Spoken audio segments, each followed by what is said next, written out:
অনেকে আছে ক্ষমা করতে চায় না, কঠিন হৃদয়, পাথরের মতো শক্ত হৃদয়, মাফ করতে চায় না কাউকে। উনি আবার মুনাজাতে বসলে আল্লাহ আল্লাহ আমারে মাফ করো, আল্লাহ আমারে ক্ষমা করো, কাঁদতে কাঁদতে বুক ভাসায়। উনি ক্ষমা চায়, মাগার উনি কাউরে ক্ষমা করেন না। এরকম ডাকাত আছে না নাই? চিন্তা করছেন?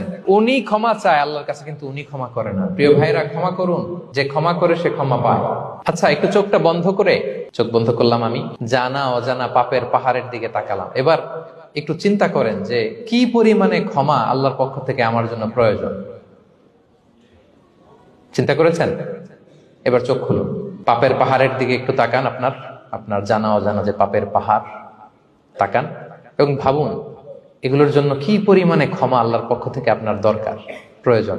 সেই প্রয়োজনের তাগিদে হলেও ক্ষমা করুন। খেয়াল রাখবেন, যে ক্ষমা করে সে ক্ষমা পায়, যে অন্যকে ক্ষমা করে না সে ক্ষমা পায় না। তাহলে আল্লাহর কাছে ক্ষমা চাওয়ার আগে আপনি আপনার পাশের লোকদেরকে ক্ষমা করবেন। পারা যাবে তো ইনশাআল্লাহ? ক্ষমা এটা সবাই করতে পারে না, এটা অনেক বড় মহৎ গুণ। যার হৃদয় বড় সে ক্ষমা করতে পারে।